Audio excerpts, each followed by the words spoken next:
Police ও civic ভলেন্টিয়ারদের সঙ্গে তুমুল ধস্তাধস্তি, উর্দিধারীদের সঙ্গে বচসা, ঝাঁটা লাঠি হাতে রাস্তায় নেমে বিক্ষোভ। তৃণমূলের দলীয় পতাকা হাতে স্থানীয় তৃণমূল নেতার বিরুদ্ধেই বিষোদ্গার। আদিবাসী বিক্ষোভে উত্তেজনা ছড়ালো বীরভূমের ইলামবাজারের চৌপাহাড়ি এলাকায়। আদিবাসী তৃণমূল নেতার বিরুদ্ধে মিথ্যে মামলা দেওয়া, জমি দখল, মারধরের মতো অভিযোগ তুলে সরব হলো আদিবাসীদেরই একাংশ। যার বিরুদ্ধে এত বিস্তর অভিযোগ, তিনি হলেন বীরভূম জেলা পরিষদের মৎস্য কর্মাধ্যক্ষ আদিবাসী তৃণমূল নেতা রবি মুর্মু। তৃণমূলের পতাকা নিয়ে সেই দলীয় নেতার বিরুদ্ধে গলা ফাটাতে দেখা গেল আদিবাসী বিক্ষোভকারীদের।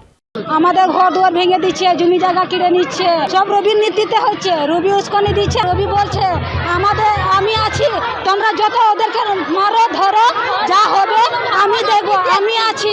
রবি সেই আদেশ দিয়েছে ওদেরকে। মিথ্যে মামলা দিয়ে আদিবাসীদের জেলে পাঠিয়ে তাদের জমি দখল করছেন তৃণমূলের আদিবাসী নেতা রবি মুর্মু। মৎস্য কর্মাধ্যক্ষের বিরুদ্ধে অভিযোগ তুলে এদিন ইলামবাজার বোলপুর রোড অবরোধ করেন চৌপাহাড়ি জঙ্গলের বাসিন্দারা। পুলিশ অবরোধ তুলতে গেলে তেতে ওঠে পরিস্থিতি। আমরা রবি মুর্মুর বিরুদ্ধে নামছি। আমরা রবি মুর্মু আমাদের জঙ্গলমহল বনাঞ্চলটাকে শেষ করে দিচ্ছে। ওর দাদাগিরি মস্তানগিরি চলছে। ইলামবাজার থানায় আমরা এফআইআর করতে যাচ্ছি রবির নামেও, কিন্তু বিভিন্ন এফআইআরে ওরা কিন্তু আমাদের এফআইআরটা নিচ্ছে না।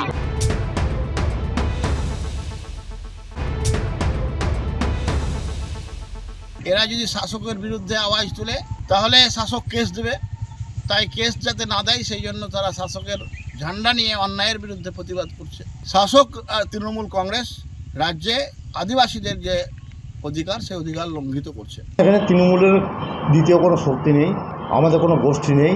বিজেপি দেউলিয়া হয়ে গেছে এখন, তাই তারা চেষ্টা করছে তৃণমূলে ফেরার জন্য। তারা তৃণমূলের ফ্ল্যাগ নিয়ে তারা বিভিন্ন রকম কার্যকলাপ করার চেষ্টা করছে। আমরা দল থেকে তাদের ব্যবস্থা নেব, এটা একটা চক্রান্ত আমরা মনে করি। যার বিরুদ্ধে এত অভিযোগ, সেই রবি মুর্মুকে ফোন করা হলেও তিনি ফোন ধরেননি। ভাস্কর মুখোপাধ্যায় রিপোর্ট, এবিপি আনন্দ, বীরভূম।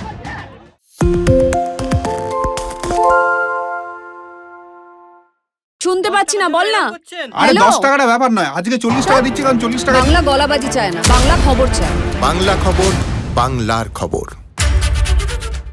সত্য অন্তহীন, সত্যের খোঁজও তাই, সত্য সন্ধানে তাই আমরা অক্লান্ত, অকুতভয়। এবিপি আনন্দ নতুন ভাবনার প্রতীক, যা মনে মুক্ত, তথ্যে যুক্ত এবং যাবতীয় সীমানার বাঁধন থেকে মুক্ত। সীমা না শব্দটির মধ্যে লুকিয়ে আছে মানা শব্দটি, যেন চোখ রাঙানি এক অদৃশ্য বেড়াজাল, যা আটকে রাখে আমাদের এক ছোট্ট গণ্ডির মধ্যে। একমাত্র সঠিক খবরই গড়ে তুলবে এক মুক্ত সমাজ। সেই জগৎ গড়ার লক্ষ্যে কোনো সীমানার ঠুকুটি আমরা মানব না।